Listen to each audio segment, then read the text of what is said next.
Bienvenue à tous sur la chaîne qui résume vos séries et films africains préférés. Cela fait plaisir de savoir que vous êtes de plus en plus nombreux à nous suivre.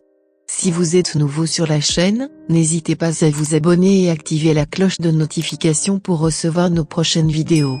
Voici pour vous résumer, l'épisode 58 de la série ivoirienne Les coups de la vie.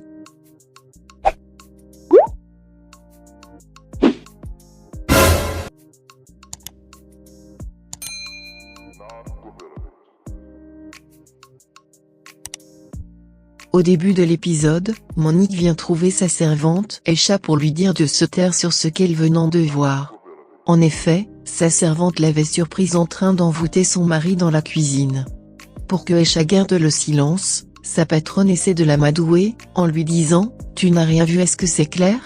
Je te rappelle que c'est moi, je suis ta patronne, donc si tu veux continuer à travailler afin de t'occuper de ton père qui est mourant, tu as intérêt à garder le silence. » Sa servante lui répond tristement « J'ai compris tonti. » Sa patronne répond avant de s'en aller « Si tu te comportes bien, à la fin de ce mois je te ferai une augmentation de 20 000. » Aïcha comprenant maintenant pourquoi sa patronne dominant son mari, et elle se devait de faire quelque chose pour lui afin de l'aider, car elle avait beaucoup d'estime pour lui et ses filles.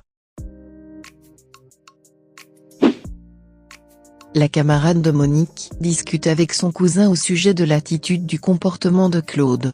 Elle lui dit « Ce n'est pas normal que son mari lui soit encore soumise après toutes les photos que je lui ai envoyées, je suis sûre qu'elle l'a envoûté. » Son cousin répond « Je voudrais que tu laisses le mari de ta copine en paix. Sache que si Monique l'a envoûté, il finira par lui dire que vous vous êtes embrassés. » La copine de Monique répond « Je pense pas qu'il lui dirait ce genre de choses. » Son cousin répond « Mais tu m'avais dit qu'elle venait du pays des Pythons, n'est-ce pas ? Je la sens capable de faire de telles choses. » Plus tard dans la soirée, Monique vient discuter avec sa copine au sujet de Claude. En effet, celui-ci n'a pas manqué de dire à sa femme que sa copine a tenté de l'embrasser. Monique, très en colère, demande des comptes à sa copine pendant qu'elles sont en train de manger. « C'est à quel moment Claude est passé chez toi ?» Sa copine nie les propos en disant « Ton mari Claude n'est jamais passé chez moi. » Monique furieuse répond « Dis-moi pourquoi tu mens ? C'était pas ton copain qui devrait passer te voir hier mais plutôt mon mari. Maintenant j'aimerais savoir ce que tu lui as raconté hier. » Pour sauver sa peau, sa copine répond « Sache que je ne lui ai rien raconté. » Monique toujours énervée lui dit « Mon mari m'a tout raconté, je sais ce que tu lui as dit et ce que tu lui as fait même dans cette maison. Dis-moi, mon mari il te plaît ? Tu veux me l'arracher, c'est ça ? » Sa copine toute en colère essaie de la chasser de chez elle et lui dire « Oui, il me plaît cet homme que tu appelles ton mari, sache que tu ne le mérites même pas, et je ferai tout pour te l'arracher. » Aussitôt une violente bagarre éclate entre les copines, mais c'est Monique qui prend le dessus, menace de la poignarder avec un couteau et lui dire « Je te découvre enfin sur ton vrai visage, sache que tu es une vraie vipère. Tu as toujours été jalouse de moi et dire que je t'appréciais vraiment. Tu vois, j'ai l'opportunité de te tuer maintenant même. Quand on a le courage de chercher le mari de ses copines, on doit avoir aussi les muscles pour se défendre. Tu n'as pas intérêt à recommencer, sinon je t'assure que je te tue, alors si tu veux toujours rester en vie tu as intérêt à faire une croix sur notre amitié et sur mon mari. » Le lendemain, Aïcha va chez son oncle marabout et lui explique ce qu'il se passe dans son lieu de travail.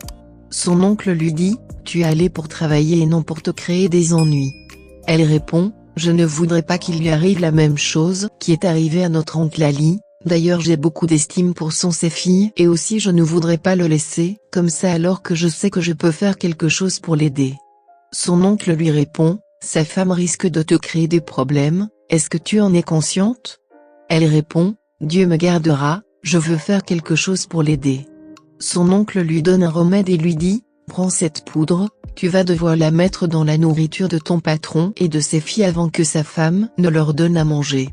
Après cela, toute action ou tentation d'envoûtement sera sans effet. » Aïcha heureuse remercie son oncle.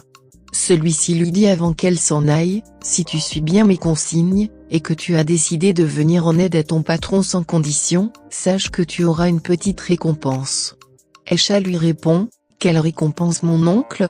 Tout ce que je veux c'est d'aider mon patron et rien d'autre. » Son oncle lui dit en souriant, je veux dire par récompense, qu'il te prendra comme épouse. Ma nièce suit bien les instructions et surtout faire très attention à sa femme. Car une femme qui est capable d'envoûter son mari est aussi capable de tuer, donc fais très attention Aisha. Quand Monique revient de chez sa copine, elle trouve son mari couché dans le lit et lui dit, la prochaine fois que tu me refais un coup pareil, sache que je vais te tuer, j'espère que tu m'as bien comprise. Plus tard, quand Aisha voulait mettre l'antidote de l'envoûtement dans la nourriture, sa patronne la trouve dans la cuisine et l'invite à sortir pour lui acheter quelques vêtements. Après les boutiques, Monique et Aisha mangent dans un resto de la ville. Sa servante, très surprise de tout ce que sa patronne a fait pour elle dans la journée, lui dit, Tanti, aujourd'hui tu me gâtes de bonnes choses, après m'avoir acheté des vêtements très chics, voilà maintenant que tu m'offres une pizza. Sa patronne lui répond, désormais ça sera ainsi tous les jours, à condition bien sûr que tu ne trahis pas notre accord. Sa servante toute heureuse répond, mon tanti, sois rassuré, je ne dirai rien. Sa patronne se confie à elle, et lui dire pourquoi elle a envoûté son mari. Monique lui parle en pleurant, tu sais Aisha, avant de rencontrer ton tonton, sache que j'ai beaucoup souffert dans ma vie. J'étais mariée à un homme avec qui j'ai eu un enfant, malheureusement ce enfant n'est plus de ce monde, mon mari me maltraitait, me violait, et me torturait pour peu. Il était alcoolique. Quand notre fils est décédé, il m'a tenue pour responsable et m'a même traité de sorcière. La situation était très invivable à la maison, il rentrait toujours ivre à la maison et il me frappait quand je refusais d'avoir des rapports avec lui. Souvent il m'enfermait à la maison toute une journée sans nourriture, mais un jour je m'en pouvais plus, lorsqu'il est rentré ivre à la maison, il s'est mis à me battre mais je me suis défendue, dominée par mes émotions j'ai saisi un couteau et je l'ai poignardé. Aisha sous le choc répond, Tanti tu l'as tué? Sa patronne répond, oui Aisha, c'était de la légitime défense. Depuis ce jour je me suis juré qu'aucun homme ne me fera souffrir ainsi, voilà la raison pour laquelle j'ai envoûté ton patron, tout simplement je ne voulais plus qu'aucun homme me domine. Voilà maintenant tu sais tout.